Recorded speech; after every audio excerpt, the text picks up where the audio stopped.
Good morning, and please be seated. Harsh words this morning. Matthew's gospel today is part of the last discourse of Jesus. Jesus is about to go to Jerusalem and be crucified, but he promises to return, to come again, and we Christians can bank on that. We live in expectation, always toward a future when all will be glorious and complete. In the last discourse, Jesus instructs us on how to live in the meantime. How shall we live as we wait? In today's story, a landowner goes away and leaves his property in the management of 3 different servants. 2 of those servants oversee the property very well and increase its value. But 1 does nothing out of fear of failure, fear of offending, fear of being harshly criticized.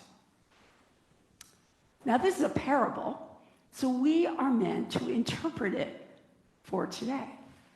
Not to take it on face value, not to use it as a call to the stock market and invest it. No. Instead, we are asked to consider, as I said, what it tells us today. So Amy Jill Levine, who is the New Testament scholar at Duke, tells us that parables are not quirky fables, but they should make us uncomfortable. They should shake us up to see anew. In today's gospel, Jesus is obligating us to use our gifts and our talents and resources to change the world, to bring justice, mercy, and reconciliation. So I was wondering if it just might mean this. Until Jesus returns, we are entrusted with building the kingdom, creating heaven on earth by using our talents wisely, well, and fully. However, those who will not use their gifts, who bury or hide them, do not, as we might imagine, cause no harm by taking no action. Because actually, we actively contribute, if we do not use our gifts, to the creation of hell. Hell might very well be the place in which we live when we live in apathy, indifference, injustice, or from fearing to act wrongly and so do nothing. Is hell another word for the wretchedness that comes from neglect, avoidance, or accommodation? Jesus says, as for this worthless slave, throw him into the outer darkness, where there will be weeping and gnashing of teeth. Yet I wonder if outer darkness, weeping and gnashing of teeth is the condition we live in. We put ourselves in if and when and as we refuse to be alive, refuse or avoid doing the work we have been given to do. When we live too timidly, too humbly, too cautiously, we are called to love boldly, be courageous, be gutsy, own our talents and gifts, and be assured we have been given them to build the kingdom, and not merely for our own prosperity. And really, as we all know, to live for ourselves, to leave no mark, leave no lasting contribution, would be a kind of hell. So let me tell you about Derek.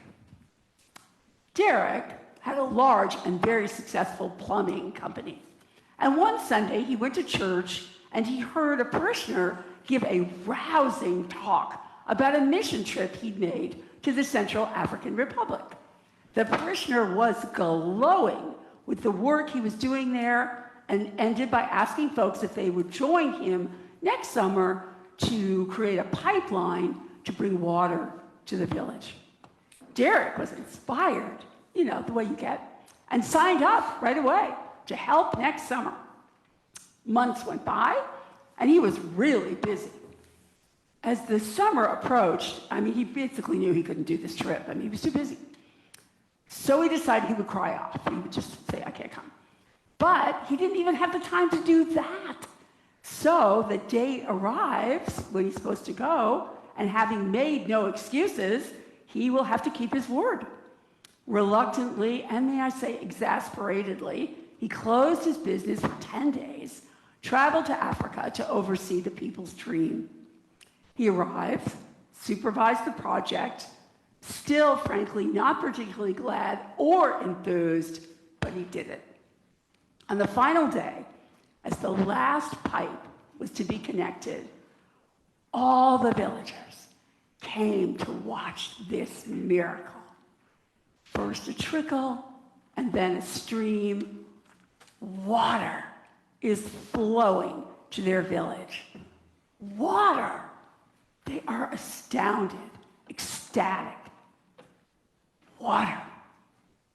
Derek stood back and realized water, which he'd been taking for granted, spent his career adjusting, was indeed an amazing resource, gift, and treasure. I ask you to imagine the hell of the villagers' lives if Derek hadn't made that trip. And frankly, the guilt that Derek would have carried for the rest of his life if he hadn't made that trip, if he had abandoned them. Sometimes our talents may seem very ordinary. Sometimes our gifts might not even seem worthy of developing or contributing. Yet perhaps we don't see what we could do, could make happen if we were to tweak our sight just a little. For a living hell would also be fatalism, believing that there is nothing we can do to make any real difference. But there are other blocks to developing our gifts. Fear of failure, fear they don't really amount to much, fear of the hard work it would take to develop, of the time to train, which might end up being wasted. Yet, at our peril, at the risk of a living hell, we allow our gifts to be buried. Our most precious and finite gift is time. To join Sunday meals, to join in Lake County United to secure affordable housing, to run for office, to volunteer for Nicasa's Christmas basket drive. As we wait for Jesus, we are commanded to live boldly, take the risk, create heaven everywhere we can. And one more idea. As we call to mind this week all the blessings for which we give thanks, let us also consider our gifts, those we relish and have used wisely, and those we only have a glimpse of. Maybe we ought to consider what those untapped gifts are, because they might just be what heaven on earth needs. I wish you a bold, beautiful, and brave Thanksgiving. Amen.